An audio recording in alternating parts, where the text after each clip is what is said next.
I will set fire to money in order to maintain a relationship and to maintain a trust. Relationships are very important to me. Everything can be remade, but once you lose that trust, you will never get it back. If jewelry is not an investment, then what jewelry is for you? Jewelry is an indulgence. Jewelry is just something that just brings you pleasure. It's an investment into your own happiness. As I'm growing, a poem that resonated with me by a poet called Robert Herrick, and it's called Delight in Disorder. It basically talks about how imperfections are actually part of the beauty of something. Because growing up in the East, it's like we strive towards perfection. I think this is something that I'm learning, intentional imperfection. But do you realize that you're living one of your dreams? I can't think of a life where I wasn't a jeweler. My medium turned into gold, and it turned into gemstones and diamonds and emeralds and many other stones. It's me speaking to the world through my work.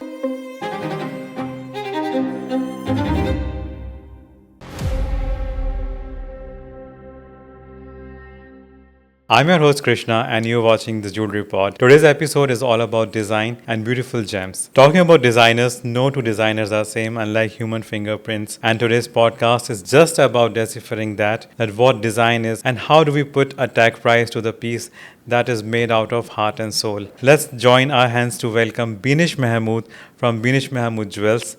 Hi Beenish, welcome to the Jewellery Pod. Thank you, Krishna. Thank you so much for having me. I'm so glad that finally we're doing this. I know, exactly. I mean, I've been an admirer for a long time. I follow your podcast. So it's a pleasure to be here with you today. It's our pleasure to have you in this space. And do you know that there are three pillars of the Jewellery Pod? Design, tech, and business. And design has been my favorite. Back then, when I was figuring out what to actually pursue, I wanted to be a designer. How I ended up in sales is still a question. Well, about you, Beenish, have you been in this space forever? It's interesting, actually, because since you're asking me, if I was to put a time as to when I got involved with jewelry and gemstones, it would be very difficult for me to pinpoint that. As far as I remember, since I was a child, I was fascinated by gemstones. It started with, even before I knew what jewelry or gemstones were, just beach glass at the, by the seaside. I used to take my mother's rings. I used to take my father's cufflinks and put them between my fingers and act like they were rings. So, which is, I suppose, very normal for most children, as it is. But then also, I was always a reader, and I loved fairy tales, and I loved, the concept of gemstones and the mysticism of it before I knew what mysticism was.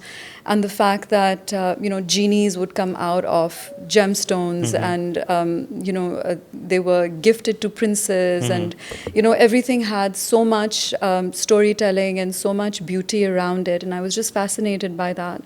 And then, of course, being from the East, we inherit and we see our mothers, our grandmothers wear, beautiful gemstones, beautiful jewelry. And I was always fascinated by that to a very large extent.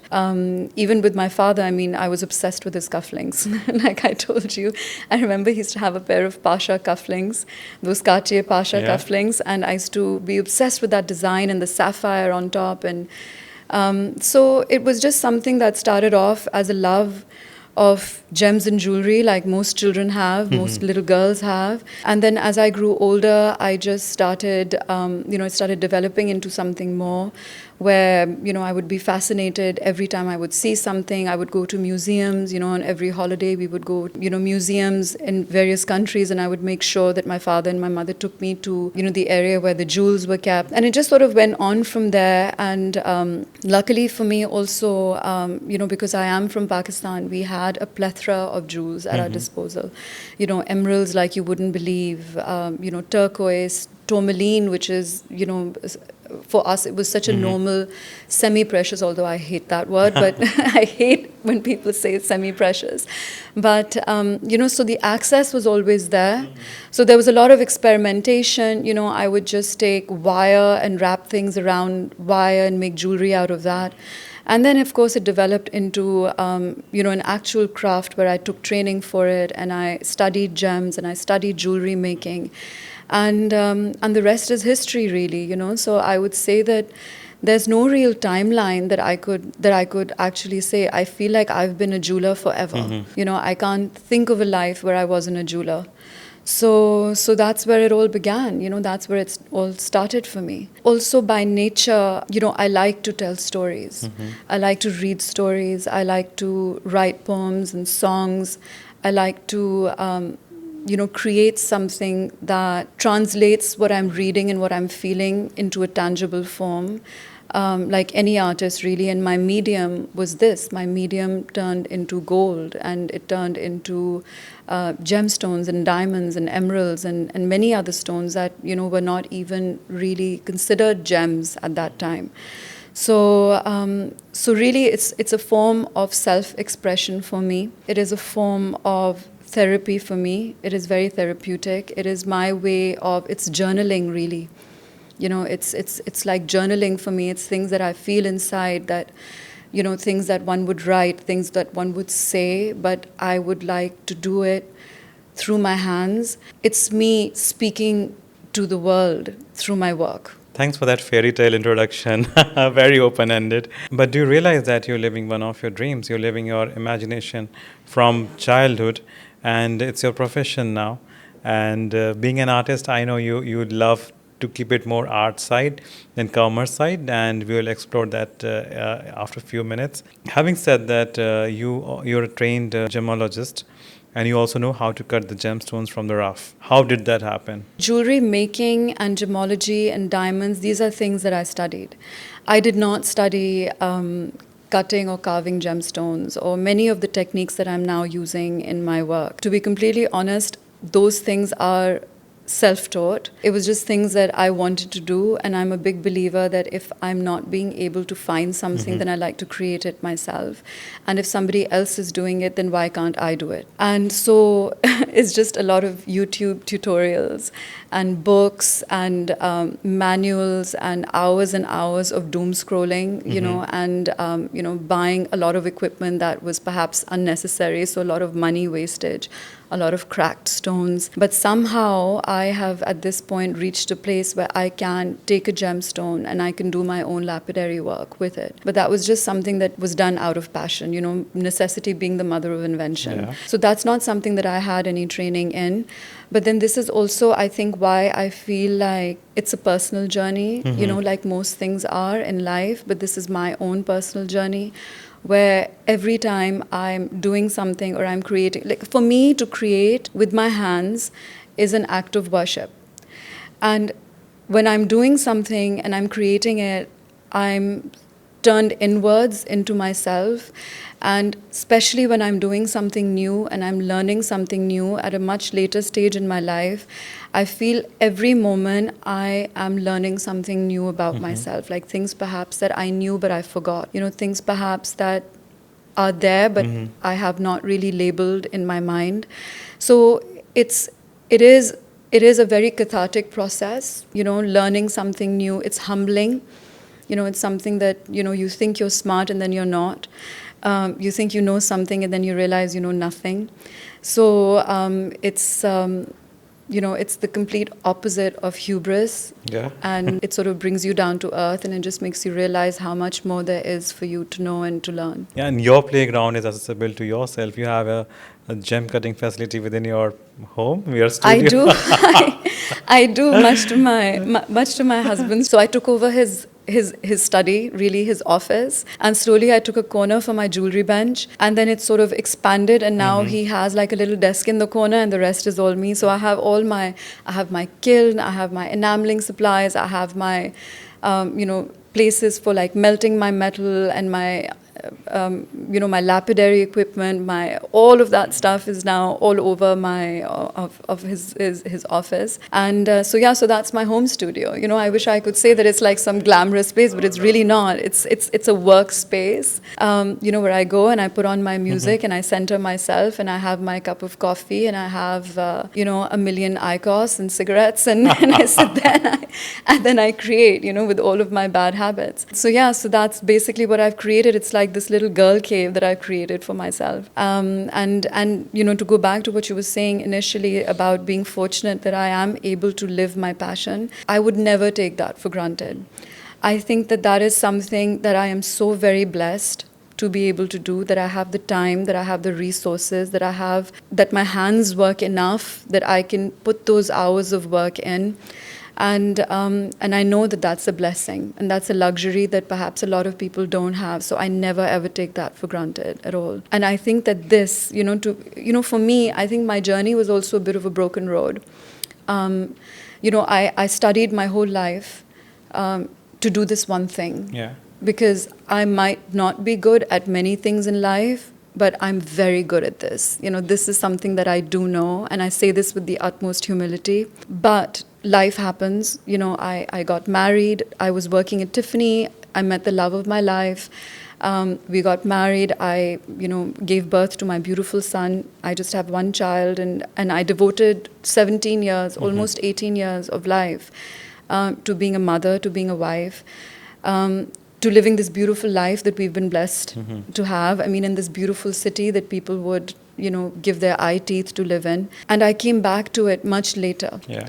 And during those years, it was always something that I didn't even realize that I was missing. It was almost like this really deep-seated, this deep-rooted pain that I had. I mean, I don't want to say pain because I guess maybe that makes it sound a little bit negative, but it's not. But it was this nostalgia that I had for the person that I was. Whereas even though everything that I was at that moment was also a dream, and if I could go back, I would make the exact same decisions all over again. I don't regret 1 second of it. But I was able to come back to it at a much later stage in life. And I think this was something that was a very important thing for me to do. And it came out of, a very personal journey where, I the past few years, I mean, so many things happened. We went through COVID, the world changed in front of our eyes in so many ways. I lost my parents, through, very close to each other. And it was a difficult time, and I was lost. And I realized that many things that made me happy or were actually white noise in my life. And I lost who I was along the way somewhere because I was so busy being what I thought I should be and giving myself wholeheartedly to the relationships that I had nurtured, that I kind of lost a very integral part of myself somewhere along the way. And what kept you sane all this while? This kept me sane. So I came to it not because it was a decision that I made or an epiphany that I had that, okay, now, my son's older, or now I'm at this age and I'll start this. It just happened because I couldn't not do it. I had so much to say and I didn't know how to say it. And I needed help and I didn't know how to ask for it. And the only thing that I could really rely on was myself, and I needed to get out what I was feeling inside, and the only thing that I could rely on were my hands and my mind. And I started creating again out of that. And this is why I say that it's almost like a source of worship when I do it. And I think this is why, my work is so very emotional, and it comes from a place of such deep devotion, and it takes me that much longer, and it takes me because I'm so emotionally invested in each single piece that I make, that I would write my poetry, or I would write a song, I would compose the notes and the chords for it on my guitar, and then I would create something visual outside of that. So it's like a story that's happening. It's like a tale that's being told from beginning to end. How something comes about. So, and it came out of a catharsis of the soul, and I rediscovered my passion, and I rediscovered why it is so important for me to do this, even if it's not so much to sell. I don't even mind if something doesn't sell. Yeah, I could actually make out, so from your Instagram, from the pieces that you have lately made, and even the process of just gem cutting and just water flowing out of it, that takes me to my wonderland. I'll be very honest about it. Was there something that you wish that you would have known before, or would have pushed you like in much ahead of your journey if you had known this or done this before? I think the main thing where I say would probably be the commercial aspect of it. I wish I was a better business person. I wish that I did know how to sell. I don't know how to do that. I don't know how to talk about money. But you have to educate me on this process. That's my favorite topic to ask all the designers. How do they justify commercial aspect of their art piece? Because jewelry is a tag, is a name given to it. Later, once it's tangible, you can see it on papers. You can see the CAD CAM. If in case of handmade, it's a different ballgame altogether. At this stage, you're very accomplished and you have done some commissioned work as well. How do you put that price on that? So the way I look at it is that something is only worth what somebody else is willing to pay for it. So it could be something that is worth the world to me. But if somebody comes and says to me, this is what it's worth to me, then that's the worth of the piece. Mm-hmm. Having said that, of course, there is, like you said, a tangible cost to think, because that's just the nature of the beast, right? I mean, it is gold. You're talking about natural gemstones. You're talking about, gold, which is a massive commodity. I mean, prices are through the roof. The labor that's involved, the people who are working, I do a lot of the work myself, but there are people that I employ who are helping me along this process. So there is obviously, there's a cost to that. And I guess the question then is that what do you charge in terms of profit on top of it? And that's a very personal thing. And I think a lot of designers, a lot of artists really, they struggle with this. And this was a hard lesson for me to learn, because I think that we have a habit of undervaluing ourselves. This is something that I think comes from a very, personal place of, I would say maybe knowing what your work is worth and what your work is worth. Like, what have you brought to this? But also, Beenish, correct me if I'm wrong, that it's more of a regional and ethnicity thing as well, that we as part from this part of the world, we are always somehow, told always to be humble and not to brag about your things you're good at. And not exactly bragging, but it's just in general upbringing, I would say, that we are always not supposed to put ourselves in top line. Exactly. Immediately. Exactly. When it was a shocker for me when I stepped out of my home and came to Dubai, definitely a part of different nationalities working in the same place. And I'm like, wow, he's being credited for something I've been doing for years, really? And you get money as well for this. That was a shocker for me. And since then, I literally stopped taking everything for granted. Yes. Which I mostly never did. But also made sure that if I'm doing something, it need to be at least discussed and highlighted. Yeah, I tried to stick on to it, but it's a long journey. It's a long journey. It is a long journey. And like you said, I think that it is very cultural. It's very cultural. It is very cultural. I think it's also the way we're raised personally in our families. Like in my family, we didn't talk about money. That was just in very bad taste. You just don't talk about what something costs or what something. And then also, like you said, humility, right? We have a tendency to do that. We don't take compliments. If I turn around and I say to you, Krishna, you're very well dressed, or Krishna, you're so accomplished, you're going to tell me 5 good reasons why you don't think so, Yes. We'll try to normalize it, which I really don't feel like celebrating, honestly. Exactly. For whatsoever reason. No, because it is unfair, it is unfair because, yes, I understand that it comes from a good place. And I do believe that, Dubai, being Dubai, which is such a melting pot of so many different cultures together. And we see this, there are people who will be able to talk about themselves, represent themselves in a very good way. And I admire that. I wish I could take a compliment. I wish if somebody came and told me, oh, you do very good work, and I could tell them 5 different ways why I'm not doing very good work and how, no, I still need to do this and I still need to learn that. Just be like, yes, thank you very much. I do. And like, it's initially like when I said to you that I know how to do this very well, it took a very long time for me to come to this place where I'm comfortable enough to say that. A year ago, if you had said this to me, I would have been like, no, I still have so much to learn. And yes, I do. But there is also what you do know, and you have to, there's value to that, right? And you have to also accept that inside of yourself. So this is something that's difficult because, so what is your worth? Like, I am bringing this to the table. Yes, it takes X amount of time for something to be created, right? Because of the labor, because of the, the sourcing of the gemstones, setting of the gemstones, whatever CAD work, if there is any CAD work, But what about the stuff that I'm doing? What about the hours and hours that I'm spending, the nights that I don't sleep at all.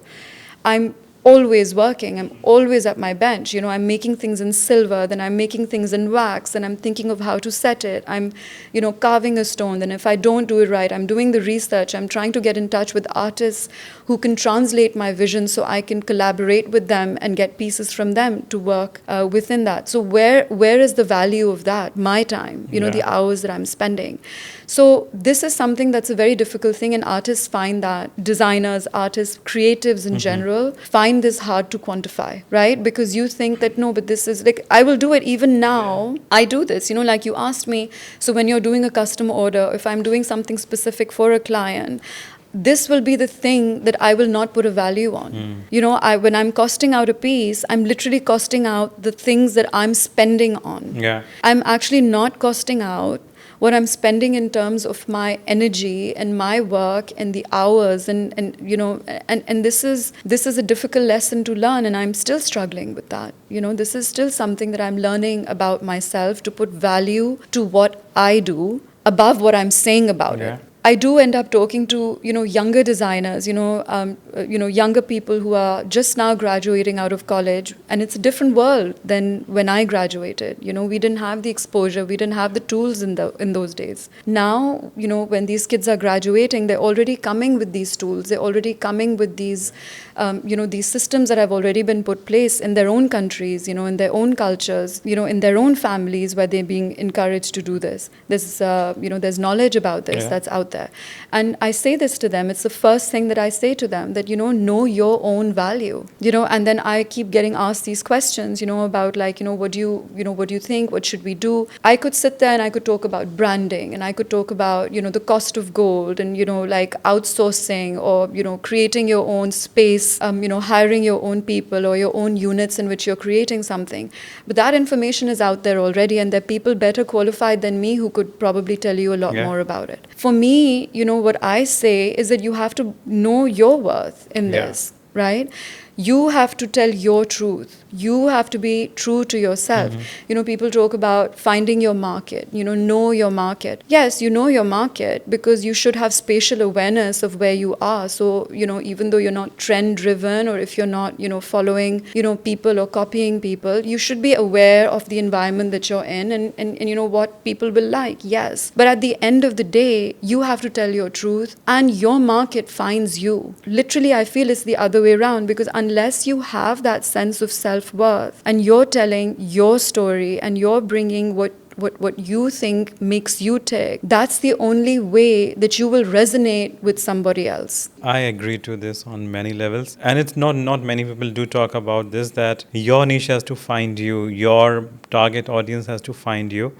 But also, was there any late learning that you as an artist today, as jewelry entrepreneur, that you realize that, it should have been done this way? There are many things. I mean, honestly, I learn something new every single day. There's one point that I can talk about, which I do feel is something that I'm learning as I'm growing. And you talked about, what it is that, like a poem that sort of resonated with me. And I did think about that. And that was basically this poem by a poet called Robert Herrick, and it's called Delight in Disorder. For me, this was different because it basically talks about how imperfections are actually part of the beauty of something.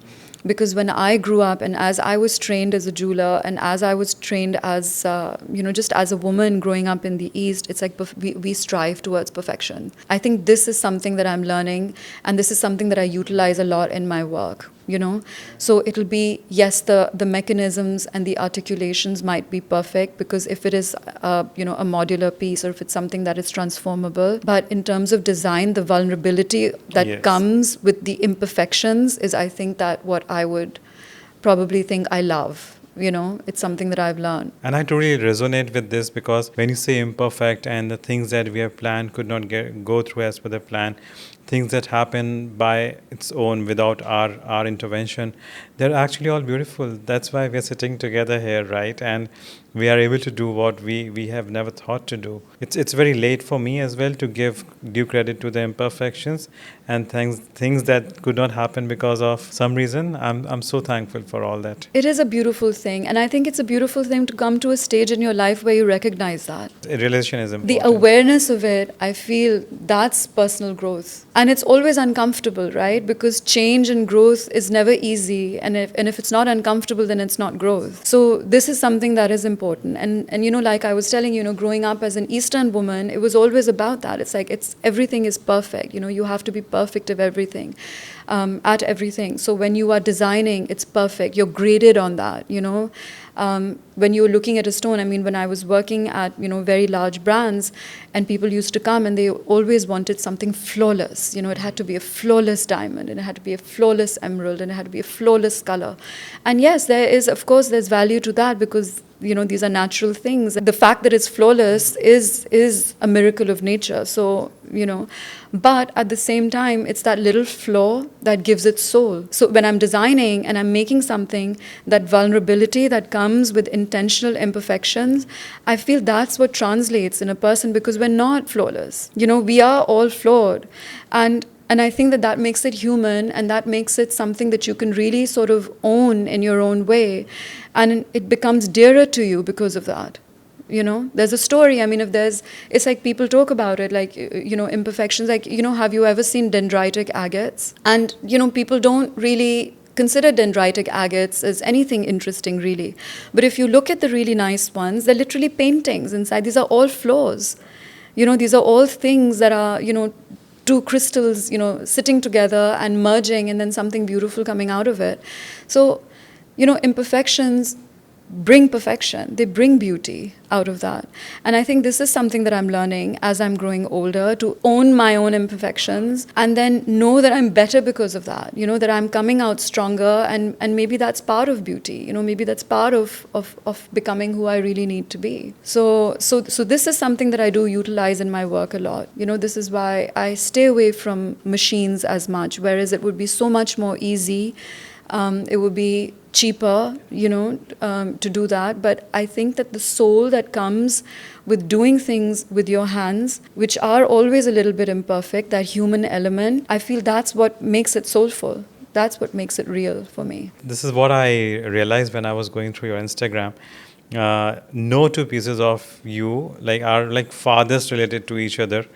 And this handmade thing can be observed in your work. That's what I like, how organic everything was. And it also tells who understand design and man hours Exactly. given to that particular piece, they can actually see what your brand stands for. Were you able to decide upon your medium in terms of material? You want to stick to color stones, you want to use diamonds. Were you able to be friends with this thought, or you still keep your designs open-ended? I don't really keep my designs open-ended. I do come up with the concept. Now, where that concept comes from is very organic. This is where I feel education plays a big part. So you come up with the concept, right? What is the difference between one person who has a beautiful concept and how do you translate that? And I think that it's very important to have that knowledge or that training, whether it's self-taught, whether it's taught in school, however it may come from, wherever it may come from, that you have to know how to translate your vision into something that is a cohesive design. And so do you think that gold and diamond is your go-to thing to make jewelry out of? It is, yes. Because when I was younger, of course, I was working with, I worked with a lot of copper. Even now, there are a lot of mock-ups that I do which are in sterling silver. Before I do it on a gold canvas, I will do it on copper or on silver with gold foil. But yes, I do believe that I create, through the nature of my work, it turns into high jewelry. Yeah. Because to give it that gravitas, it needs the gold. It needs the diamonds. It needs the stones, And yes, when I'm designing, so I start off with a sketch. And then that sketch becomes a painting, and then that painting, and then you develop it. And sometimes you develop it so much, and you come to a complete circle, and you come back to what your original illustration was. But it needs that pilgrimage, to come back to its root. And then you decide, diamonds I feel are important. This is something that I have learned while I'm doing it. You need that flash. it does look beautiful. It is something because yes, it is a piece of sculpture, but it's a piece of sculpture that's going to be worn by somebody. Yeah. And I don't believe in jewelry wearing a person. At the end of the day, it's a person wearing the jewelry, and it has to be a synergy. It has to be something that goes hand in hand. It can't be like this ugly piece of work that somebody is wearing because there's so much I need to say and I need somebody to carry it, just as a mannequin. No, it has to work with. It has to be aesthetically pleasing. It has to be something that comes. So you need, the color. You need the flash. You need that glint of gold. I paint a lot of rhodium because my style is very painterly. So, and this is something that I learned from, that I was inspired from by Joe Lather Rosenthal, where he did use these beautiful stones, and this specific pave style that I think most designers now are inspired by. And then he started using rhodium to enhance those, for the shadows and the lights. And for me, this is where it comes in, where, my work tends to be, if it's figurative, I work, the forms are organic. So you need the light and the shadow, but you need, so within that dark rhodium, you need to see the yellow gold. You need to see the shine of the gold, because a person who's spending that money to buy this expensive piece of jewelry and it's solid gold, they want to see the gold, they want to see the diamond in that. And you have to respect that. You respect your client and the customer enough to know that if you wear something and you're buying it as a piece of high jewelry, it should look like a piece of high jewelry. And how do you accommodate your client request? If they tell you something that it should be done this way, but artistically it's not aligning with your thoughts and your aim, how that piece should be finishing, how do you accommodate that? It could be in terms of, I don't know if they ever asked you to use lab grown. I have actually been asked to use lab grown, and I do not have any issues using lab grown for people. I don't, in my own jewelry, I don't generally end up using lab grown, but I don't think there's anything wrong with lab grown. I think that the comparison between lab grown and natural diamonds, I think it's it's apples and oranges for me, because they're two completely different products. I think that if somebody wants to have, a piece of jewelry, and if they want to have lab-grown diamonds in it, because this is, it fits into their budget, and if their purpose for creating that piece is, they don't care about, whether it retains value or retains price, but it's something that they want, I will never talk at my client to convince them otherwise. I think that people should do what they do. What's your ideology when it comes to lab grown? The value of a lab grown diamond and the value of a natural diamond, it's a completely different thing. There's one thing that's been created in the earth for billions of years, and there's another thing that has been created by man, by our own technologies, and there's value to that as well. So when somebody comes and asks me for that, I always ask them the question, or I try to gauge, is this something that they are looking at as a piece of investment? Jewelry for me is never an investment. All of us who've grown up in the East, you don't have to be, an industry professional to understand this, right? We've all had times, we've all inherited jewelry, we've all wanted to melt our jewelry, make something new out of it. And we know that jewelry will never give you, unless like now where the price of gold is astronomical, if you want something that you want for your investment, then get things buy stones which are investment stones, like paraibas, like muscovite, like alexandrite, like red beryl. Buy things like that. Or if you want to buy diamonds which are of a certain, buy vivid fancy yellows, buy rubies, buy larger sizes. These are investment stones.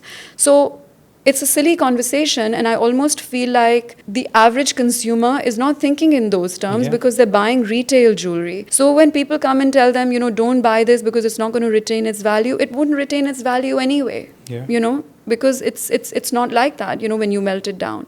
So when I make a piece, I'm hoping that person is not going to be melting it down, because I'm creating legacy. I'm making something which is telling a story of the person that I'm making it for. Because at the end of the day, that's who we are as humans, right? We're just a tribe sitting around a fire telling our stories. So I'm telling you your story, and I'm translating your story into something that you can keep and perhaps pass down to your generations.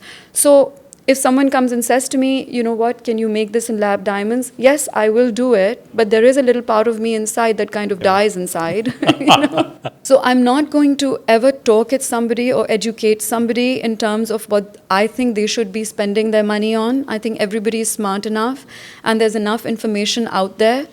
You know, it's like a click away, you can Google the hell out of anything.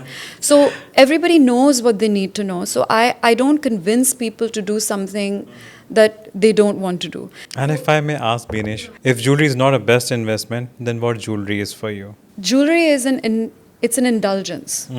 Jewelry is the one thing that comes out of sheer indulgence and nothing else. Because, you know, every single thing other than jewelry, it comes out of a need.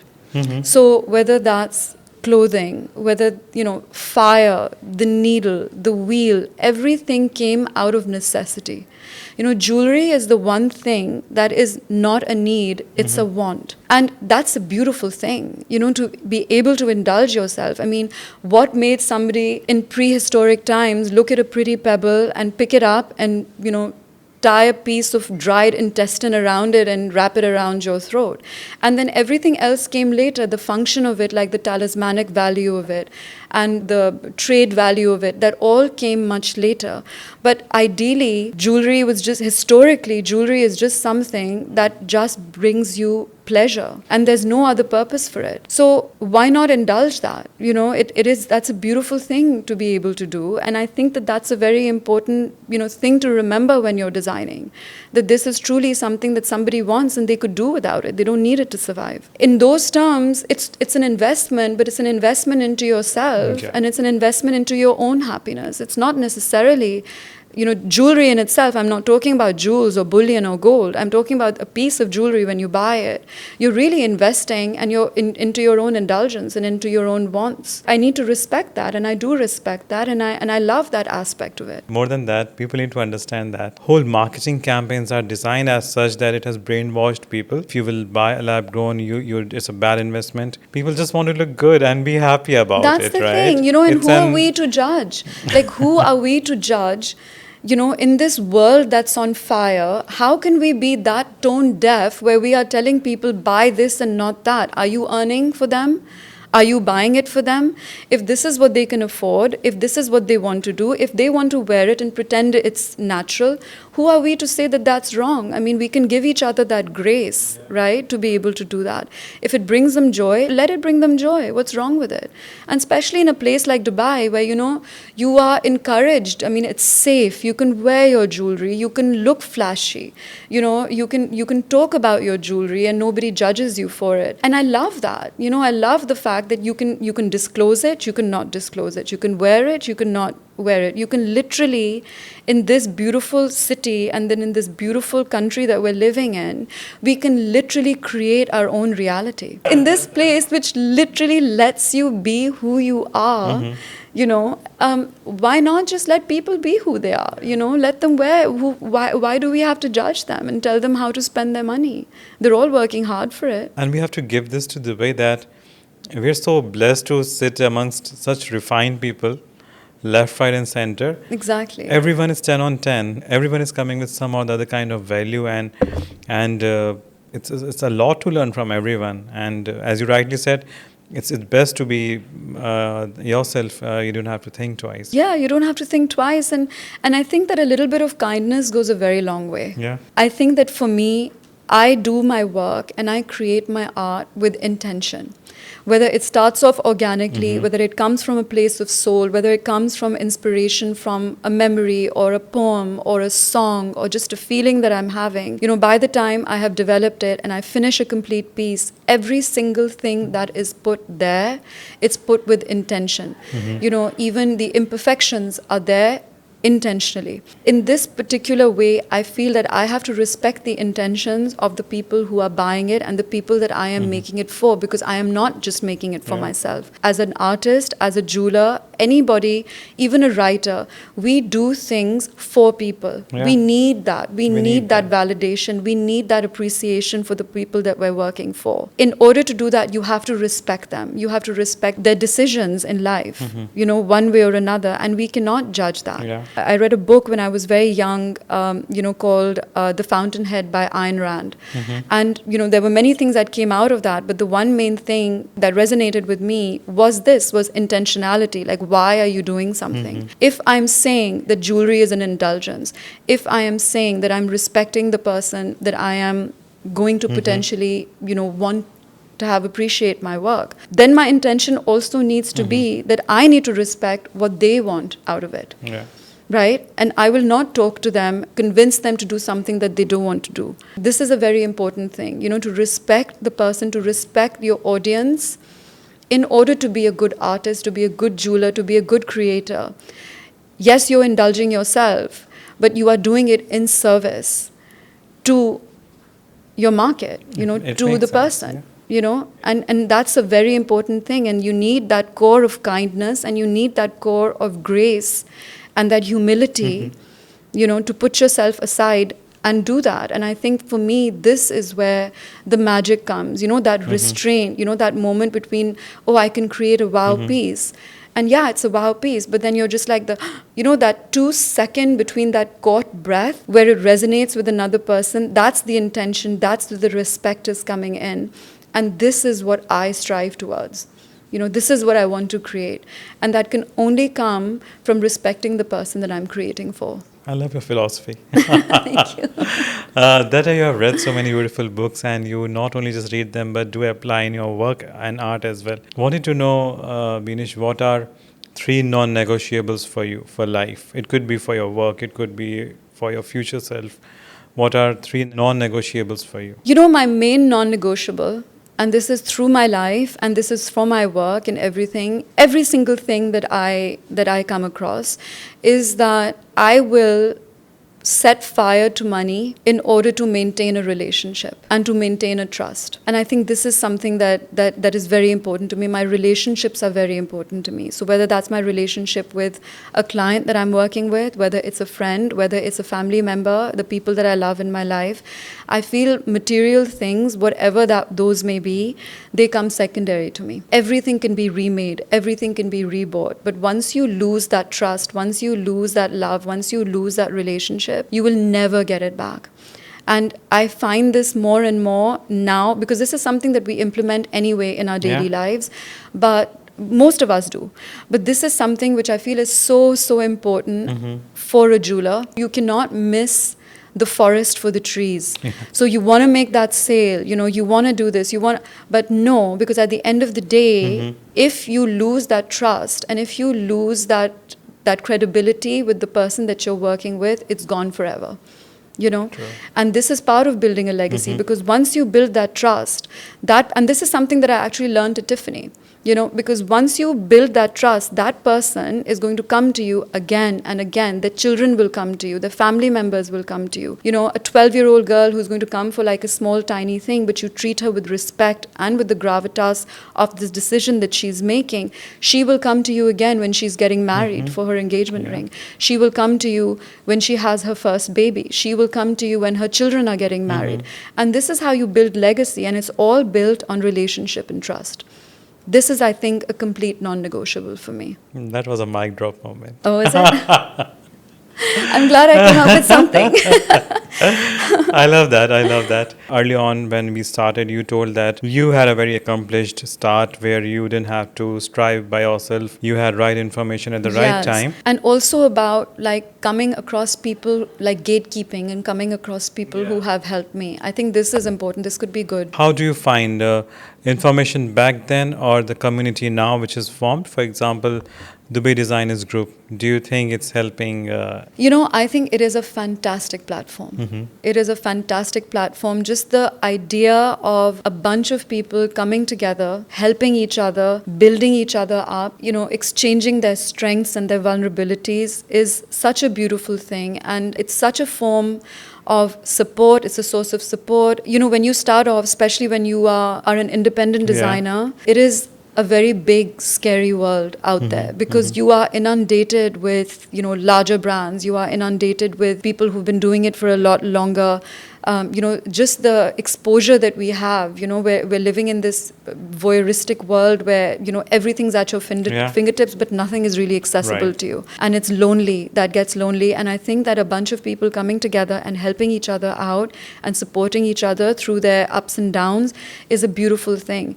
And I personally have been very blessed in this respect, that ever since I started, from the moment I decided to when I registered my business, by the way, sitting on a couch in my house on the phone, it was like clockwork. And it was because I had people around me who helped me to do everything.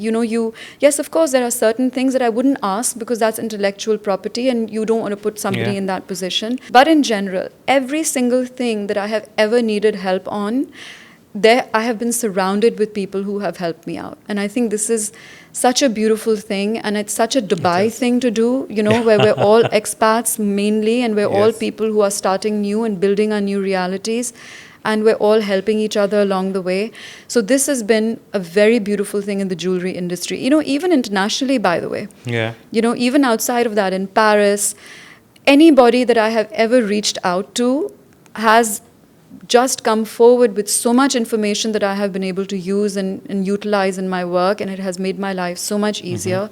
And I find myself very blessed in that aspect. So Beenish, it was a wonderful conversation knowing you more. I've had no idea. So the other side, how much you love books and you write your own prose. Let's meet for that very soon. And thank you for sharing your wisdom and experience over here. Thank you so much for having me. It was an absolute pleasure, and hope to do this again very soon with you. Hopefully very soon. Thank you. I hope this episode interests you and you have learned something out of this. I would love to know your take on this. Please share it on comments. This podcast is going to be on 7 other platforms. Description is below. Do follow Beenish and follow her work. Share your feedback in comments, what you would love to hear next time, and I'll make sure to bring it to you. Till we meet again, thank you.